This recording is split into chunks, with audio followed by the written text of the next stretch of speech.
Am I the a-hole stories? Am I the a-hole for buying both my stepchildren each a Switch, instead of giving the second one to my nephews? My wife asked me to post this here cause it's causing a rift in our family.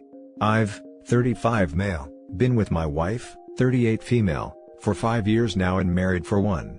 She has 2 kids, 11 female and 8 male, from her ex who has 0 involvement since 8 male was born, and probably never will. I love them so much, they're my babies now, and I'm in the process of making it legal. Last year was tough on my older brother and sister-in-law, both 40, because they were both laid off, but so were my wife and I. I do however, have a side hustle that because of the pandemic, boomed, so we are pretty stable now financially, not rich by any means mind you. They both work odd jobs and we've helped them every now and then with groceries and the occasional rent. They have 3 boys, 12 twins and 9. Because of this, my wife and I decided to host Christmas at our house and invite them, my mother, older sister and her daughter. Since everyone except for us were struggling, I handled the gifts and gave my nephews some stuff like shoes, clothes, some toys etc., while my niece got a $100 gift card. I spent anywhere between $100 to $150 per kid, and got both my children similar stuff. Everyone seemed happy and I was glad to help. Well, after they left, I gave my kids their other gifts because I didn't want to do it in front of my niece and nephews. I got both my kids Nintendo Switches, they like different games, so it doesn't make sense to only have one. Last weekend, my brother dropped his boys over for a sleepover, and obviously, they got to enjoy my kids' games. Everything was fine till I got a call Monday morning from my brother, who was angry that I was apparently spoiling my kids too much, and making his kids feel jealous. He said I should have given the second Switch to his kids, instead of giving mine one each. He told me that I should have considered their financial status before buying such luxuries for kids that aren't mine. This pissed me off, and we got into a screaming match till my wife calmed me down. This is where I might be the a-hole. My mother called me yesterday, and asked me what the fight between me and my brother was about, and she told me that while my brother was wrong for saying my kids aren't mine, I probably should have considered the fact that they can't afford anything at the moment, hence, why I bought his kids essentials as gifts, and I should have dialed down on the gifts I gave my children, or bought his kids something similar too so they won't get jealous. I know I could have got my kids a Switch to share between them, but their taste in games are very different, and I wanted my children to have something nice since they've both been good this year. Am I the a-hole? Now for the top comments. Not the a-hole, you were very considerate by giving them the Switches once they left, and not in front of others. Now, your brother is being greedy and trying to free ride off of you. Not to mention, those aren't his kids, and you also aren't responsible for his kids as well. Right. R/entitled parents much? Not the a-hole, you did what was right. You waited until his family left. Your brother shouldn't be projecting his poor feelings about himself onto you, and your mother should have stayed out of it. You're doing a great job. Thank you so much. Not the a-hole. By your brother's own logic, you should not have given a Switch to your nephews, because they're not your kids either. You are not responsible for your brother's financial status. You were more than generous with your entire family and have done nothing wrong.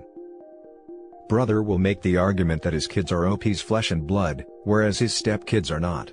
Brother is an a-hole. Those are OP's kids whether he likes it or not.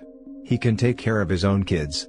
I should be used to it by now because I've read so many stories on this site, but the entitlement and audacity of people still takes me by surprise at times. Now for the next story. Am I the a-hole for telling my ex-husband my child support obligations are over? My 39 female ex-husband and I have been divorced for the last 13 years.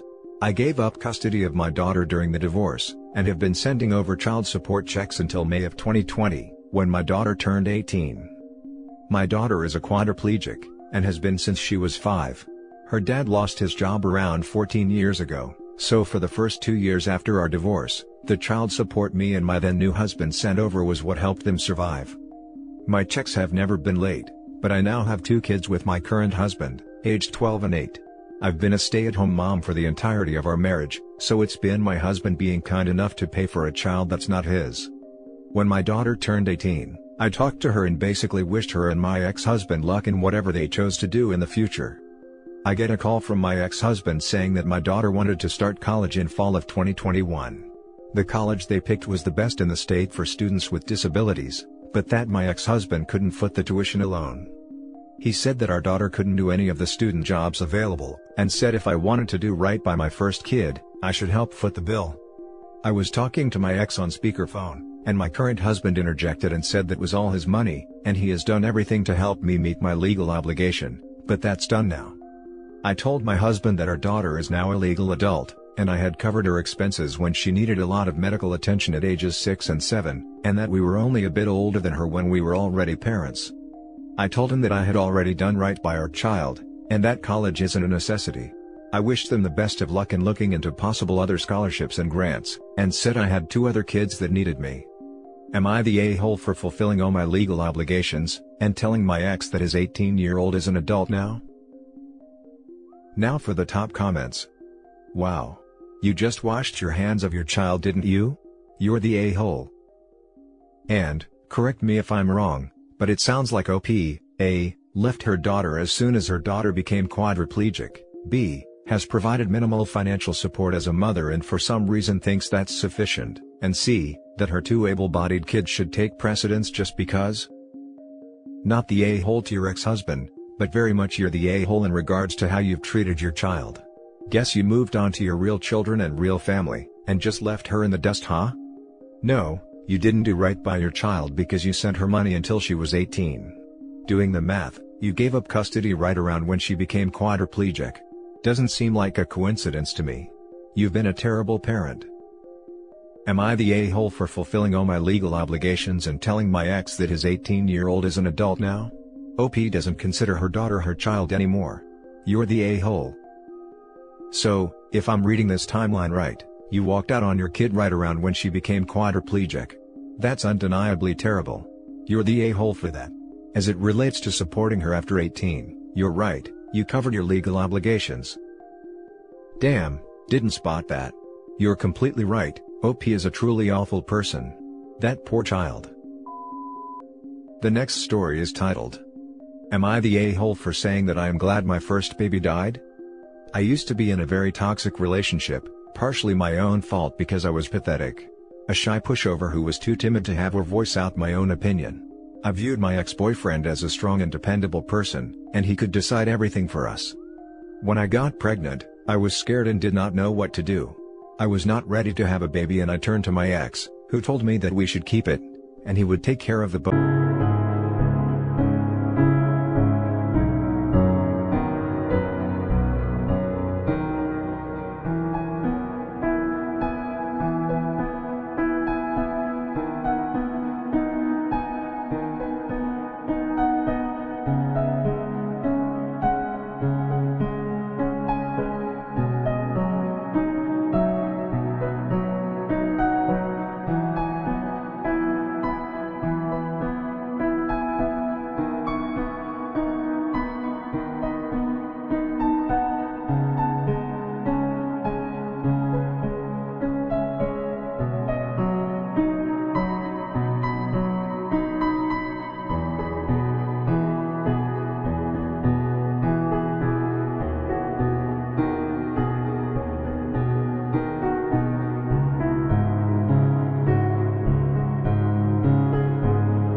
both of us, so I had nothing to worry about. Despite that, I was still very stressed, not eating nor sleeping well, on top of the stress of hiding my pregnancy from my family and friends. I was to live with my ex, and avoid them until the baby arrived, in fear that they would see me differently. Now come to think of it, that was extremely immature and stupid thing to do. Anyway, things did not go well and I miscarried, almost died too because of how weak I was, and it was then I realized how much support my friends and family could provide me with. My ex was devastated with the loss, and even though he did not blame me for it, we broke up shortly afterwards as I moved back with my parents. Life from then on only got better. As of now, 9 years later, I am a happy wife of an amazing man, and mother of 2 lovely sons. We were in a family reunion a few weeks ago, when my sister-in-law brought up about my miscarried baby as she is a friend of my ex. Feeling that I have nothing to hide or be ashamed of, I told the whole family that I am glad that my first baby did not live. If it had lived and was born, I would not have been able to properly take care of it, and would not have broken up with my ex, whom I realize by now is an abusive a-hole. It got a little awkward, but my husband managed to change the topic. A few days later on, my sister-in-law posted a long status saying that she could not believe that someone would be happy that her child had died, and that the general assumption that mothers love their children was a lie, something like that. It was deleted later. My name was not mentioned, but I knew that she meant me. My husband had an argument with sister-in-law, saying she is stirring up something for no reason, and she later deleted the status, but not before I read many comments agreeing with her. I guess that maybe I should not have said that, as it may be a sensitive topic. Am I the a-hole? Now for the top comments. There might have been a different way to word it, but not the a-hole. Sister-in-law is an a-hole though. You were in an abusive/toxic relationship that physically sickened you while you were pregnant. You didn't intentionally kill your child. From what you posted, their death was a direct result of the physical state of your body, which was a direct result of the relationship, and the extremes that you felt like and were forced to go to. You're not the a-hole OP, don't let anyone ever tell you that you are. Seems like sister-in-law willfully missed the nuance, in that neither OP nor her first child are trapped in a toxic environment. Not the a-hole. I don't understand why your sister-in-law would think it was acceptable to bring that up in front of others. But it is the kind of thing that's probably best not said aloud in a group situation, because it sounds worse than it is and could easily be misconstrued. Sister-in-law is friends with the OP's abusive ex and 9 years on, clearly feels that the OP was somehow responsible for the bad relationship. Not the a-hole. They do not get to gatekeep how a woman should feel about a pregnancy and or miscarriage, especially when it isn't theirs. Your sister-in-law was way out of line and your husband did the right thing. Try to put those people out of your mind. Your feelings are not wrong, and it's okay to be happy your life didn't go down that road. Honestly, terminations exist too. Lots of people know they aren't ready for children and do what they think is best to be more stable. OP is just glad she could get her life on track, instead of being forced to take on such a large responsibility.